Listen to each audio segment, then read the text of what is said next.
بسم اللہ الرحمن الرحیم الحمد للہ رب العالمین والصلاة والسلام علی خاتم النبیین وعلی آلہ واصحابہ اجمعین اما بعد فاعوذ باللہ من الشیطان الرجیم بسم اللہ الرحمن الرحیم واقع بدر مارکہ حق و باطل کے مابین فرق،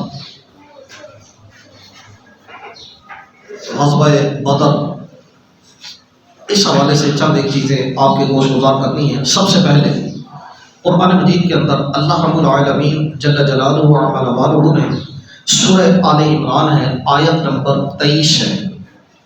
اللہ رب العالمین ارشاد فرماتا ہے وَلَقَدْ نَصَرَكُمُ اللَّهُ بِبَدْرٍ وَأَنْتُمْ أَذِلَّةٌ فَاتَّقُوا اللَّهَ لَعَلَّكُمْ تَشْكُرُونَ، فرمایا کہ اور بے شک اللہ نے بدر میں تمہاری مدد فرمائی جب تم بالکل بے سر و سامان تھے، وَأَنْتُمْ أَذِلَّةٌ جب تم بالکل بے سر و سامان تھے، اس حال میں کہ تم بے سر و سامان تھے، فَاتَّقُوا اللَّهَ تو اللہ سے ڈرتے رہو، لعلکم تشکرون تاکہ تم شکر گزار بن جاؤ۔ ایک بات تو اس کے اندر یہ ہے کہ بے سر و سامانی کے عالم کے اندر بھی جب اللہ مدد فرما سکتا ہے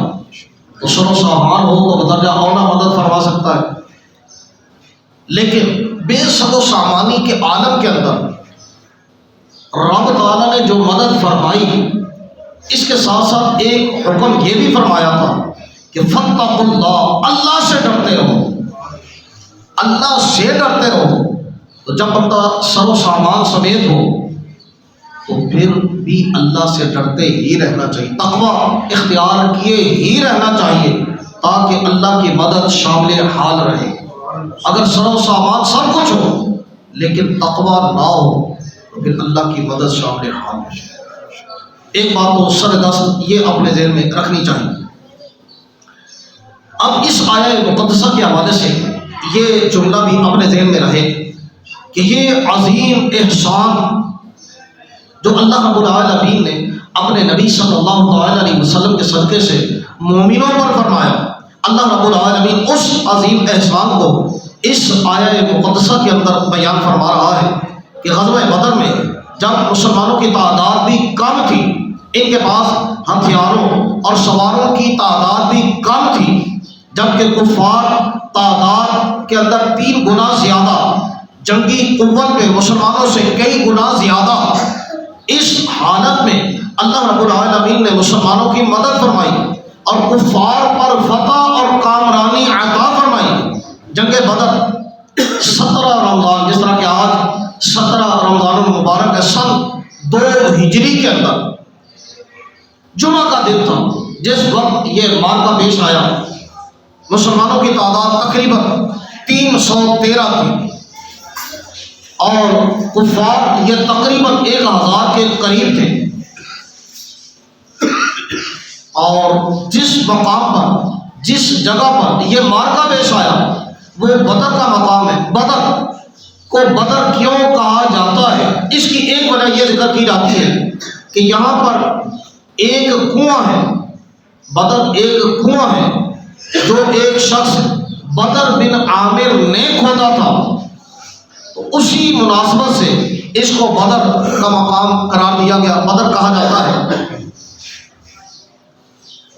تو اللہ رب العالمین جل جلالہ وعلا والہ نے اس مقام پر مسلمانوں کی مدد فرمائی۔ اس آیہ مقدسہ میں اہل سنت کا ایک عظیم عقیدہ واضح طور پر ثابت ہوتا ہے۔ وہ کیا ہے؟ وہ یہ ہے کہ جنگ بدر میں مسلمانوں کی مدد کے لیے فرشتے نازل ہوئے، مسلمانوں کی مدد کے لیے فرشتے نازل ہوئے۔ اگلی آیت میں آپ کو عرض کرتا ہوں، لیکن اگر غور تو کیجیے کہ یہ کہنا کہ اللہ یا اللہ المدد باقی سب شرک و بدعت، یہ جملہ جو ہے یہ قرآن کے موافق نہیں ہے۔ اس پیرائے کے اندر اگر دیکھا جائے کہ قرآن مجید کے اندر تو یہ فرمایا جا رہا ہے کہ فرشتوں کے ذریعے سے مدد فرمائی، اب براہ راست مدد کرنے والے وہ فرشتے ہیں، اور یہ کہنا کہ اللہ کے علاوہ کوئی بھی مدد نہیں کر سکتا، اگر کسی اور کی مدد، اس کا عقیدہ رکھا جائے تو یہ شرک ہے یا بدعت ہے یا حرام ہے،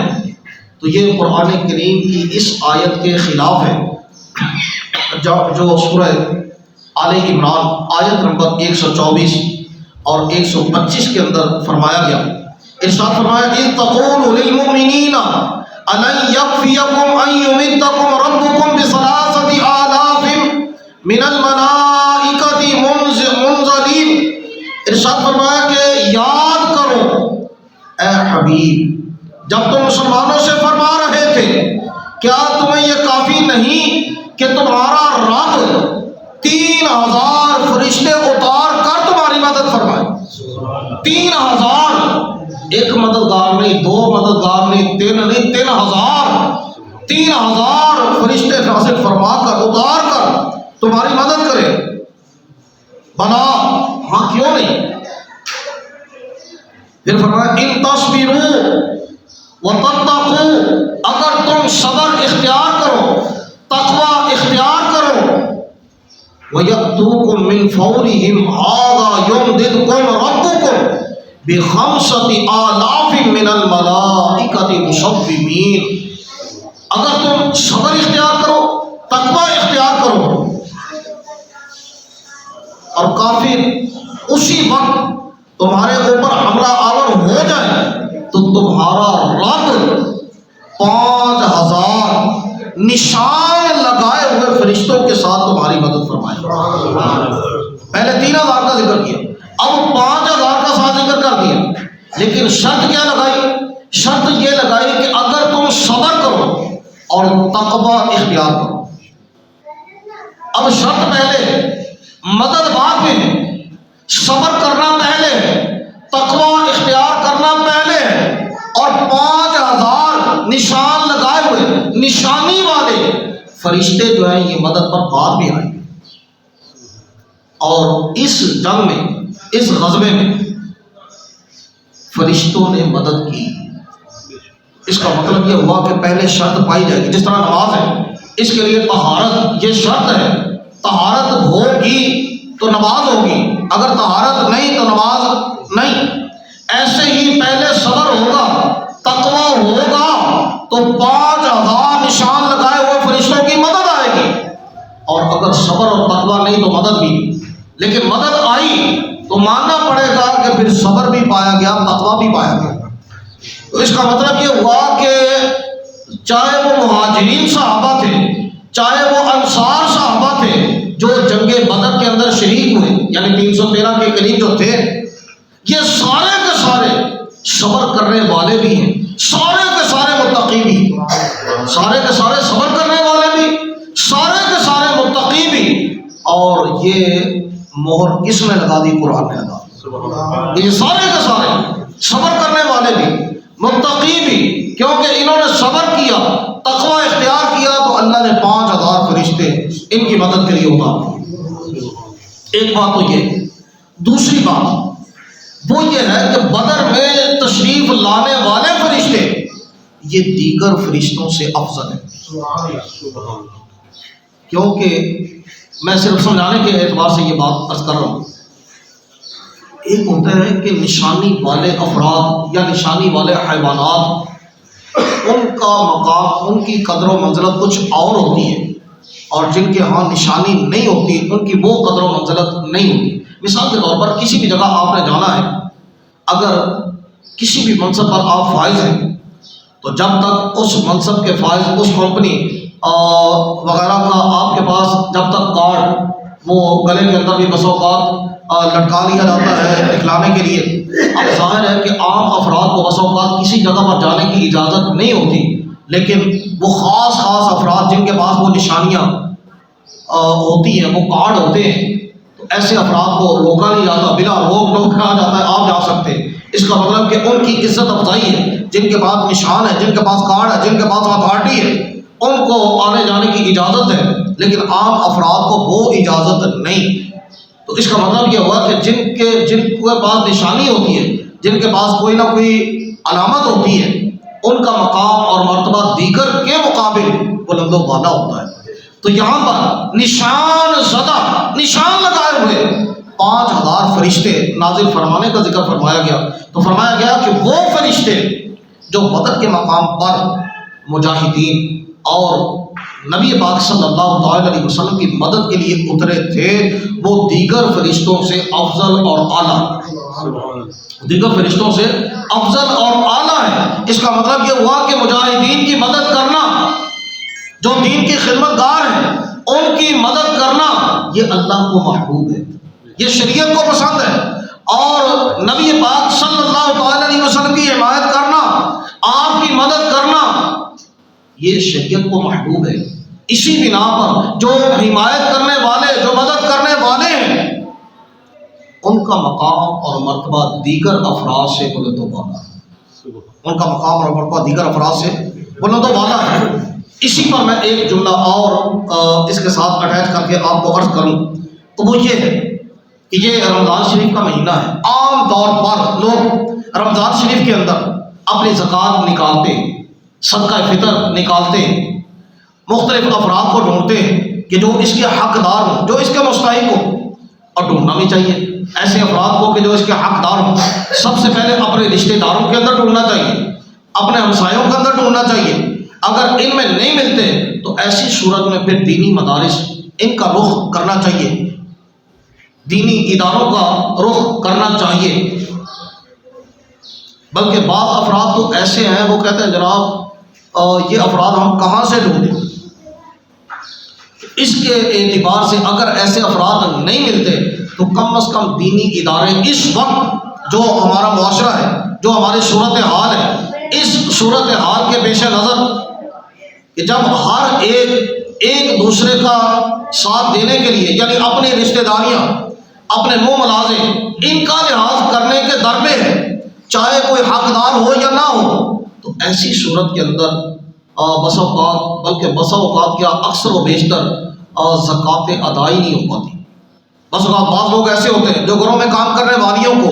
زکوٰۃ دے رہے ہوتے ہیں، بس اوقات بعض افراد ایسے ہیں کہ جو بیواؤں کو زکوٰۃ ادا کر رہے ہوتے ہیں، تو پھر بس اوقات میرے پاس آتے ہیں، کہتے ہیں کہ جناب وہ فلاں عورت ہے، فلاں بیوہ ہے،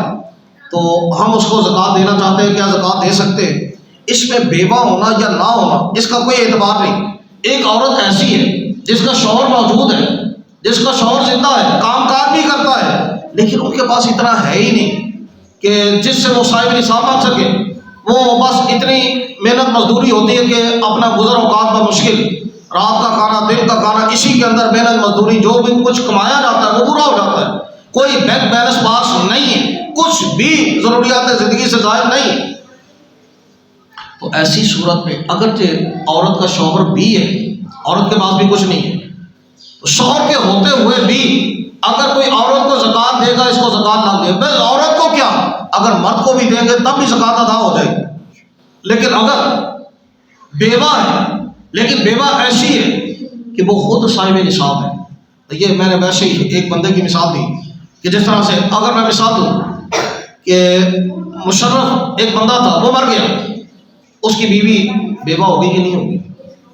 وہ ہوگی کہ نہیں؟ بیوہ ہے، تو ایسی صورت میں کیا اس کو زکوٰۃ دیں گے لگ جائے گی؟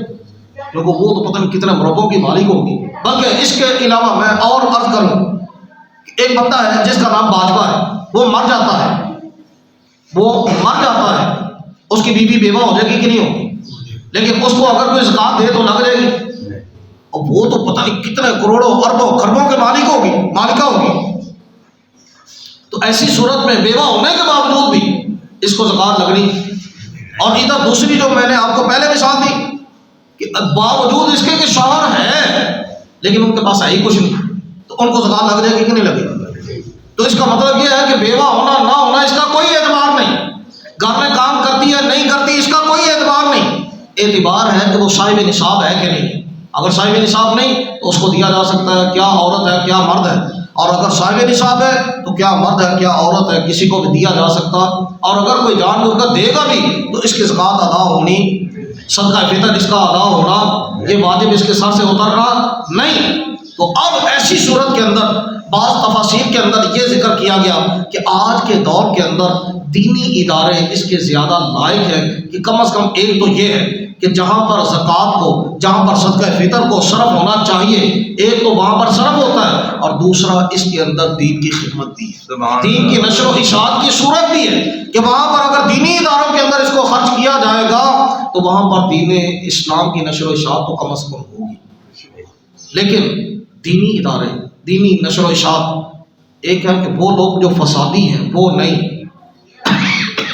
الحمدللہ رب العالمین ہم اہل سنت و جماعت ہیں، تو ہمارے صدقات، ہماری زکاتیں، ہمارے صدقہ فطر یا دیگر جو بھی اس قسم کی چیزیں ہیں وہ سب کی سب کہاں پر صرف ہونی چاہیے؟ اہل سنت کے اداروں میں صرف ہونی چاہیے، اہل سنت کے اداروں میں صرف ہونی چاہیے۔ اہل سنت کی ایک بہت بڑی تنظیم دعوت اسلامی، اس کے ہزارہا ادارے ہیں پاکستان کے اندر بھی، بیرون پاکستان کے اندر بھی، اور ہزارہا افراد حافظ بن چکے، عالم بن چکے، مفتی بن رہے ہیں، عالم بن رہے ہیں، حافظ بن رہے ہیں، نہ صرف باہر بلکہ جیلوں کے اندر بن رہے ہیں، عالم بن رہے ہیں بلکہ بن بھی چکے، حافظ بن رہے ہیں، بن بھی چکے، جیلوں کے اندر جو مجرم تھے ان کو کہاں پر مصلی امامت پر کھڑا کر دیا۔ یہ اہل سنت کی اس عظیم تنظیم، اس کو بھی دیا جا سکتا ہے۔ الحمدللہ رب العالمین جہاں پر صرف کرنا چاہیے وہاں پر صرف کیا جاتا ہے۔ خیر، ایک تو یہ ہو گیا کہ یہ فرشتے کہ جو مجاہدین کی خدمت کے اندر، جو نبی پاک صلی اللہ تعالی علیہ وسلم کی حمایت کے اندر اترے، یہ دیگر فرشتوں سے افضل ہے، یہ دیگر فرشتوں سے افضل ہے۔ اسی طرح سے وہ افراد کہ جو جنگ بدر میں شریک ہوئے، وہ صحابہ جو جنگ بدر میں شریک ہوئے، وہ دیگر صحابہ سے افضل ہے، وہ دیگر صحابہ سے افضل ہے۔ مسند امام احمد کے اندر ایک روایت ہے، اور دیگر کئی کتابوں کے اندر یہ روایت ہے۔ اللہ رب العالمین کا یہ جو ارشاد ہے کہ رب تعالیٰ نے ارشاد فرمایا کہ یا ایھا الذین آمنوا اذا قیل لکم تفصحوا فی المجالس فافصحوا یفصح اللہ لکم، اے ایمان والو جب تمہیں کہا جائے کہ جگہ کشادہ کر دو تو کشادہ کر دو، اپنی مجالس کو کشادہ کر دو، فافصحوا تو کشادہ کر دو، یفصح اللہ لکم اللہ تمہارے لیے کشادگی پیدا فرما دے گا۔ جب کہا جائے جگہ کو کشادہ کر دو تو کشادہ کر دو، اللہ تمہارے لیے کشادگی پیدا کر دے گا۔ وَإِذَا قِيلَ انشُزُوا، اور جب تمہیں کہا جائے کہ کھڑے ہو جاؤ، فانشزوا تو کھڑے ہو جائے۔ اب اس کے تحت یہ روایت نقل کی گئی، یہ روایت ذکر کی گئی کہ سرکار دو عالم نور مجسم صلی اللہ تعالی علیہ وسلم جمعہ کا دن ہے،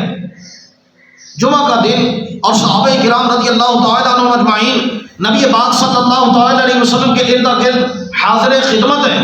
اور کچھ بدری صحابہ وہ تاخیر سے پہنچے، تو وہ پہلے آنے والے جو تھے ان کے قدموں کی طرف ہی کھڑے ہو گئے، دیکھنے لگے کہ شاید کوئی جگہ بن جائے، لیکن جگہ نہ بنی۔ نبی پاک صلی اللہ تعالی علیہ وسلم آپ کو یہ بات ناگوار گزری کہ ان لوگوں نے جو غیر بدری صحابہ تھے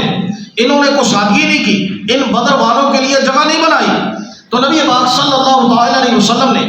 اتنے غیر بدری صحابہ کو، کہ جتنے بدری صحابہ آئے تھے، اتنے غیر بدری صحابہ کو اپنے ارد گرد سے اٹھا کر کہا فلاں تو بھی ذرا اٹھ جا، فلاں جگہ چلا جا، اے فلاں تو بھی ذرا اٹھ جا تو فلاں جگہ پر، اے فلاں تو بھی اٹھ جا، اور جو بدری صحابہ تھے ان کو اپنے پاس بلا کر بٹھا، ان کو اپنے پاس لا کر بٹھا لیا۔ اب ظاہر ہے کہ ہر ایک کی تمنا تو یہی تھی کہ اس کو نبی پاک صلی اللہ تعالی علیہ وسلم کا قرب ملے۔ اب جن کو اٹھایا گیا ان کو یہ تھوڑا سا محسوس ہوا کہ نبی پاک صلی اللہ تعالی علیہ وسلم کا قرب اچھا بنا ملا ہوا تھا، آپ نے اپنے پاس سے ہمیں اٹھا دیا تو یہ قرب ہمیں ذرا کم ہو گیا، اور بدری صحابہ کو اپنے پاس بلا لیا۔ تو اس موقع پر یہ آیہ مقدسہ نازل فرمائی گئی اور بتلایا گیا کہ جب تمہیں کہا جائے کہ کشادگی کرو تو کشادگی کر دیا کرو، اللہ تمہارے لیے کشادگی پیدا کرتا ہے۔ یہ بھی ایک انداز ہے مجالس کا کہ جو یہاں پر ذکر کیا گیا، اس سے یہ پتہ چلتا ہے کہ مجلس کے اندر جب بیٹھا جائے تو کچھ کشادگی کے ساتھ بیٹھا جائے، بالکل ایک دوسرے سے چڑھ کے نہیں، بلکہ کچھ کشادگی کے ساتھ بیٹھا جائے، اور پھر بعد میں آنے والے جو ہیں ان کے لیے تھوڑا سا شرک لیا جائے، پھر قریب قریب ہوا جائے، تاکہ بعد میں آنے والے کے دل کے اندر آپ کی محبت پیدا ہو کہ دیکھو بھی میرے لیے یہ تھوڑا سا سمٹ گیا، میرے لیے تھوڑا سا آگے ہو گیا، میرے لیے تھوڑا سا دائیں ہو گیا، میرے لیے تھوڑا سا بائیں ہو گیا، تو آنے والے کو اس کے اندر اپنی عزت محسوس ہوتی ہے تو اس کے دل کے اندر آپ کی عزت بڑھ جائے گی۔ یعنی ایسا نہ ہو کہ مطلب اتنے جم کے پہ جائے کہ نہیں میں تیروں اگے آن ہی نہیں دینا، یا نمازی اگر کھڑے ہیں سب کے اندر جگہ بن سکتی ہے لیکن اسی بالکل جم کے کھلو جانا، نہیں تینوں ہوں اگے پیچھے سجے کھبے ہون ہی نہیں دینا، نہ ایسا نہ کیا جائے۔ اگر جگہ بنتی ہو تو ایسی صورت میں دائیں بائیں کچھ نہ کچھ ہو جانا چاہیے تاکہ دوسرے کے لیے کشادگی ہو اور دوسرے کے دل کے اندر آپ کی عزت بڑھے گی۔ ایک بات یہ بھی ہمیں اپنے ذہن میں رکھنی چاہیے۔ تیسری بات وہ یہ بھی اپنے ذہن کے اندر رکھنی چاہیے کہ شہداء بدر ان کا مقام اور مرتبہ نبی پاک صلی اللہ تعالی علیہ وسلم کی نظر میں دیگر صحابہ سے زیادہ تھا، اور ان کا مقام اللہ کی بارگاہ میں بھی بڑا بلند و بالا ہے۔ چنانچہ صحیح بخاری شریف کے اندر ایک حدیث ہے، حضرت سیدنا حارثہ رضی اللہ تعالی عنہ یہ جنگ بدر کے اندر شہید ہو گئے تھے۔ ان کی والدہ ان کی شہادت کے بعد نبی پاک صلی اللہ تعالی علیہ وسلم کے پاس آئیں، آ کر عرض کیا کہ یا رسول اللہ صلی اللہ تعالی علیہ وسلم آپ مجھے یہ ذرا بتلا دیجیے کہ پہلے تو یہ بات اپنے ذہن میں رکھیں کہ میرا بیٹا مجھے کتنا پیارا تھا آپ کو پتہ ہے، میرا حارثہ مجھے کتنا پیارا تھا یہ آپ کو پتہ ہے، صرف میں آپ کے پاس آئی ہوں کہ آپ مجھے بتلا دیں کہ میرا بیٹا جنت میں ہے کہ نہیں۔ جنت میں ہے تو میں صبر کرتی ہوں، اگر جنت میں نہیں ہے تو پھر میں وہ کروں گی جو لوگ دیکھیں گے۔ نبی پاک صلی اللہ تعالی علیہ وآلہ وسلم آپ نے ارشاد فرمایا کہ تجھ پر افسوس ہے، کیا تو پگلی ہو گئی ہے؟ کیا خدا کی ایک ہی جنت ہے؟ اس کی جنتیں تو بہت ساری ہیں، اور بے شک حارثہ جنت الفردوس میں ہے۔ حارثہ جنت الفردوس، اب جنت الفردوس سب جنتوں میں اعلیٰ جنت ہے، اور شہداء بدر میں سے یہ جو شہید ہیں یہ سب سے اعلیٰ جنت کے اندر ہے۔ اور نبی پاک صلی اللہ تعالی علیہ وسلم دنیا میں رہتے ہوئے یہ بات بتلا رہے ہیں کہ وہ تو جنت الفردوس میں ہے، اور صحابیہ نے انکار، ان کو پتہ ہے کہ نبی پاک صلی اللہ تعالی علیہ وسلم کو اللہ نے یہ علم عطا فرمایا ہے کہ کون جنتی ہے کون جنتی نہیں، اور جنت میں سے بھی کون سی جنت کے اندر ہے۔ اللہ رب العالمین نے اپنے محبوب صلی اللہ تعالی علیہ وسلم کو اس پر آگاہی عطا فرمائی۔ بلکہ اسی جنگ بدر کا یہ واقعہ تھا چھوٹا سا، اس کو بھی اپنے پیش نظر اگر رکھ لیں تو حضرت سیدنا عباس رضی اللہ تعالی عنہ کے اسلام قبول کرنے کا بھی یہی ریزن بنا کہ جس وقت وہ افراد وہ کفار جو قیدی بنا لیے گئے ان کے بارے میں یہ فیصلہ فرمایا گیا کہ اپنا اپنا فدیہ ادا کرے تو ان کو آزاد کر دیں۔ جب باری آئی حضرت عباس رضی اللہ تعالی عنہ کی، ان کو کہا گیا کہ جناب آپ بھی اپنا فدیہ ادا کریں تو آزاد ہو جائیں، تو انہوں نے نبی پاک صلی اللہ تعالی علیہ وسلم سے عرض کیا اے بھتیجے تجھے پتہ ہے میرے پاس تو کچھ بھی نہیں ہے، میرے پاس تو کچھ بھی نہیں۔ وہ حدیث نبی ہے، اس کا ایک حصہ یہ تھا، آپ نے فرمایا کہ چچا جان آپ مکہ مکرمہ سے جب چلے تھے تو ام فضل یعنی اپنی بیوی کو اتنا سونا دے کر چلے تھے، اور کہا تھا کہ اگر تو میں کام آ گیا تو ٹھیک ہے، یعنی اگر میں واپس آ گیا تو ٹھیک ہے، اگر میں واپس نہ آیا تو پھر اتنا سونا فلاں کو دے دینا، اتنا فلاں کو دے دینا، اتنا فلاں کو دے دینا، اس سونے کا کیا کرنا ہے؟ جبکہ اس وقت جب آپ نے یہ بات کی تھی آپ اور ام فضل کے علاوہ اور وہاں پر تیسرا تھا کوئی نہیں۔ حضرت عباس رضی اللہ تعالی عنہ نے جس وقت یہ بات سنی تو آپ پر ایک کپ کپی طاری ہو گئی، اور پھر اسی وقت کہنے لگے یقینی طور پر جس وقت مکہ مکرمہ کے اندر میں نے اپنی بیوی سے یہ بات کی تھی میرے اور اس کے علاوہ تیسرا بندہ وہاں پر کوئی نہیں تھا، اور جو بندہ مدینے میں رہ کر مکے کی اس بات کو جو میں نے تنہائی کے اندر کی جس سے وہ تنہائی کی بات بھی مخفی نہیں ہے، یقیناً وہ اللہ کا رسول ہے، اسی وقت کلمہ پڑھا اور مسلمان، کلمہ پڑھا اور مسلمان ہو گئے۔ اب یہ وہ باتیں تھیں کہ جن کو دیکھ کر، جن کو سن کر اس وقت غیر مسلم مسلمان ہوتے تھے، اور یہی وہ باتیں ہیں کہ جن کو اگر آج کہا جائے تو بعض نام نہاد کلمہ پڑھنے والے مسلمانوں کو کافر اور مشرک کہنے کے لیے تیار ہو جاتے ہیں۔ اگر کہا جائے کہ ہمارے نبی صلی اللہ تعالیٰ علیہ وسلم کو اللہ نے علم غیب عطا فرمایا ہے، اللہ کی عطا سے آپ غائب کو جانتے ہیں، تو ایسی صورت میں بعض لوگ جو ہیں وہ کہتے ہیں جناب تسی یہ گل کی تھی، تسی کافر ہو گئے، جبکہ یہی چیزیں دیکھ کر تو غیر مسلم مسلمان ہو جاتے ہیں۔ تو یہ اس وقت کے لوگوں میں اور اس وقت کے لوگوں میں یہ فرق ہے۔ اللہ ہمیں صحیح راستے پر ثابت قدمی نصیب فرمائے۔ وآخر دعواہم ان الحمد للہ رب العالمین۔